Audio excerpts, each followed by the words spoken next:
श्री दुर्गा सप्तशती अध्याय 11 देवताओं का देवी की स्तुति करना और देवी का देवताओं को वरदान देना। महर्षि मेधा कहते हैं, दैत्य के मारे जाने पर इंद्रादि देवता अग्नि को आगे करके कात्यायनी देवी की स्तुति करने लगे। उस समय अभीष्ट की प्राप्ति के कारण उनके मुख खिले हुए थे। देवताओं ने कहा, हे शरणागतों के दुख दूर करने वाली देवी, तुम प्रसन्न हो। हे संपूर्ण जगत की माता, तुम प्रसन्न हो। विश्वेश्वरी, तुम विश्व की रक्षा करो, क्योंकि तुम इस चर और अचर की ईश्वरी हो। हे देवी, तुम संपूर्ण जगत की आधार रूप हो, क्योंकि तुम पृथ्वी रूप में भी स्थित हो और अत्यंत पराक्रम वाली देवी हो। तुम विष्णु की शक्ति हो और विश्व की बीज परम माया हो, और तुमने ही इस संपूर्ण जगत को मोहित कर रखा है। तुम्हारे प्रसन्न होने पर ही ये पृथ्वी मोक्ष को प्राप्त होती है। हे देवी, संपूर्ण विद्याएं तुम्हारे ही भिन्न भिन्न स्वरूप है। इस जगत में जितनी स्त्रियां हैं वह सब तुम्हारी ही मूर्तियां हैं। एकमात्र तुमने ही इस जगत को व्याप्त कर रखा है। तुम्हारी स्तुति किस प्रकार हो सकती है, क्योंकि तुम परम बुद्धि रूप हो और संपूर्ण प्राणी रूप स्वर्ग और मुक्ति देने वाली हो। अतः इसी रूप में तुम्हारी स्तुति की गई है। तुम्हारी स्तुति के लिए इससे बढ़कर और क्या युक्तियां हो सकती हैं। संपूर्ण जनों के हृदय में बुद्धि रूप होकर निवास करने वाली, स्वर्ग तथा मोक्ष प्रदान करने वाली हे नारायणी देवी, तुमको नमस्कार है। कला, काष्ठा आदि रूप से अवस्थाओं को परिवर्तन की ओर ले जाने वाली तथा प्राणियों का अंत करने वाली नारायणी, तुमको नमस्कार है। हे नारायणी, संपूर्ण मंगलों के मंगल रूप वाली, हे शिवे, संपूर्ण प्रयोजनों को सिद्ध करने वाली, हे शरणागत वत्सला, 3 नेत्रों वाली गौरी, तुमको नमस्कार है। सृष्टि, स्थिति तथा संहार की शक्तिभूता सनातनी देवी, गुणों का आधार तथा सर्व सुखमयी नारायणी, तुमको नमस्कार है। हे शरण में आए हुए शरणागतों दीन दुखियों की रक्षा में तत्पर, संपूर्ण पीड़ाओं को हरने वाली है नारायणी, तुम हंसों से जुते हुए विमान पर बैठती हो तथा कुश से अभिमंत्रित जल छिड़कती रहती हो, तुम्हें नमस्कार है। माहेश्वरी रूप से त्रिशूल, चंद्रमा और सर्पों को धारण करने वाली हे महावृषभ वाहन वाली नारायणी, तुम्हें नमस्कार है। मोरों तथा कुक्कुटों से घिरी रहने वाली महाशक्ति को धारण करने वाली हे कौमारी रूपधारिणी निष्पाप नारायणी, तुम्हें नमस्कार है। हे शंख, चक्र, गदा और शांग धनुष रूप आयुधों को धारण करने वाली वैष्णवी शक्ति रूपा नारायणी, तुम हम पर प्रसन्न हो, तुम्हें नमस्कार है।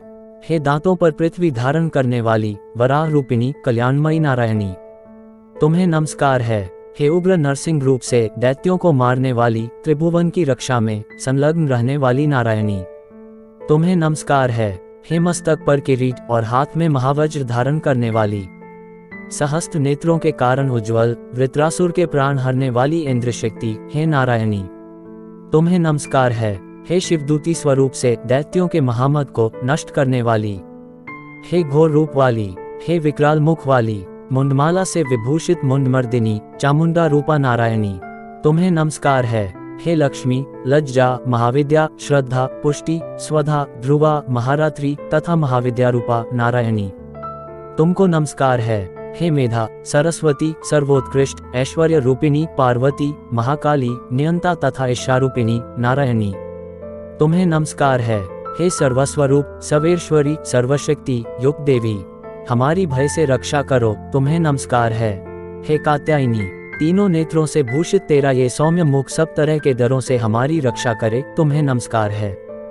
हे भद्राकाली, ज्वालाओं के समान भयंकर, अति उग्र एवं संपूर्ण असुरों को नष्ट करने वाला तुम्हारा त्रिशूल हमें भयों से बचाए, तुमको नमस्कार है। हे देवी, जो अपने शब्द से इस जगत को पूरित करके दैत्यों के तेज को नष्ट करता है, वह आपका घंटा इस प्रकार हमारी रक्षा करे जैसे कि माता अपने पुत्रों की रक्षा करती है। हे चंडिके, असुरों के रक्त और चर्बी से चर्चित जो आपकी तलवार है वह हमारा मंगल करें, हम तुमको नमस्कार करते हैं। हे देवी, तुम जब प्रसन्न होती हो तो संपूर्ण रोगों को नष्ट कर देती हो, और जब रुष्ट हो जाती हो तो संपूर्ण वांछित कामनाओं को नष्ट कर देती हो, और जो मनुष्य तुम्हारी शरण में जाते हैं उन पर कभी विपत्ति नहीं आती, बल्कि तुम्हारी शरण में गए हुए मनुष्य दूसरों को आश्रय देने योग्य हो जाते हैं। अनेक रूपों से बहुत प्रकार की मूर्तियों को धारण करके इन धर्मद्रोही असुरों का तुमने संहार किया है। वह तुम्हारे सिवा और कौन कर सकता था। चतुर्दश विद्याएं, शतशास्त्र और चारों वेद तुम्हारे ही प्रकाश से प्रकाशित हैं, उनमें तुम्हारा ही वर्णन है। और जहाँ राक्षस, विषैले सर्प, शत्रुगण हैं, वहाँ और समुद्र के बीच में भी तुम साथ रहकर इस विश्व की रक्षा करती हो। हे विश्वेश्वरी, तुम विश्व का पालन करने वाली विश्वरूपा हो, इसलिए संपूर्ण विश्व को धारण करती हो। इसीलिए ब्रह्मा, विष्णु, महेश को भी वंदनीय हो। जो भक्ति पूर्वक तुमको नमस्कार करते हैं, वह विश्व को आश्रय देने वाले बन जाते हैं। हे देवी, तुम प्रसन्न हो और असुरों को मारकर जिस प्रकार हमारी रक्षा की है, ऐसे ही हमारे शत्रुओं से सदा हमारी रक्षा करती रहो। संपूर्ण जगत के पाप नष्ट कर दो और पापों तथा उनके फल स्वरूप होने वाली महामारी आदि बड़े बड़े उपद्रवों को शीघ्र ही दूर कर दो। विश्व की पीड़ा दूर करने वाली देवी, शरण में पड़े हुओं पर प्रसन्न हो। त्रिलोक निवासियों की पूजनीय परमेश्वरी, हम लोगों को वरदान दो। देवी ने कहा, हे देवताओं, मैं तुमको वर देने के लिए तैयार हूँ। आपकी जैसी इच्छा हो वैसा वर मांगा लो, मैं तुमको दूंगी। देवताओं ने कहा, हे सर्वेश्वरी, त्रिलोकी की निवासियों की समस्त पीड़ाओं को तुम इसी प्रकार हारती रहो और हमारे शत्रुओं को इसी प्रकार नष्ट करती रहो। देवी ने कहा, वैवस्वत मनवंतर के 28वें युग में 2 और महाअसुर शुंभ और निशुंभ उत्पन्न होंगे। उस समय मैं नंदगोप के घर से यशोदा के गर्भ से उत्पन्न होकर विंध्याचल पर्वत पर शुंभ और निशुंभ का संहार करूंगी। फिर अत्यंत भयंकर रूप से पृथ्वी पर अवतीर्ण व प्रचिति नामक दानवों का नाश करूंगी। उन भयंकर महाअसुरों का भक्षण करते समय मेरे दंत अनार के पुष्प के समान लाल हो गए। इसके पश्चात स्वर्ग में देवता और पृथ्वी पर मनुष्य मेरी स्तुति करते हुए मुझे रक्तदंतिका कहेंगे। फिर जब 100 वर्षों तक वर्षा न होगी तो मैं ऋषियों के स्तुति करने पर आयोनिज नाम से प्रकट होंगी और अपने 100 नेत्रों से ऋषियों की ओर देखूंगी। अतः मनुष्य शताक्षी नाम से मेरा कीर्तन करेंगे। उसी समय मैं अपने शरीर से उत्पन्न हुए प्राणों की रक्षा करने वाले शकों द्वारा सब प्राणियों का पालन करूंगी और तब इस पृथ्वी पर शाकंभरी के नाम से विख्यात होंगी। और इसी अवतार में मैं दुर्गम नामक महाअसुर का भी वध करूंगी और इससे मैं दुर्गा देवी के नाम से प्रसिद्ध होंगी।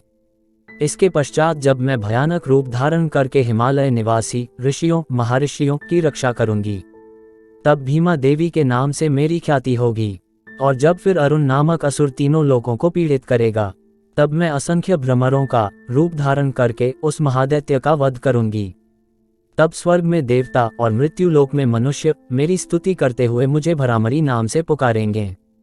इस प्रकार जब जब पृथ्वी राक्षसों से पीड़ित होगी, तब तब मैं अवतरित होकर शत्रुओं का नाश करूंगी।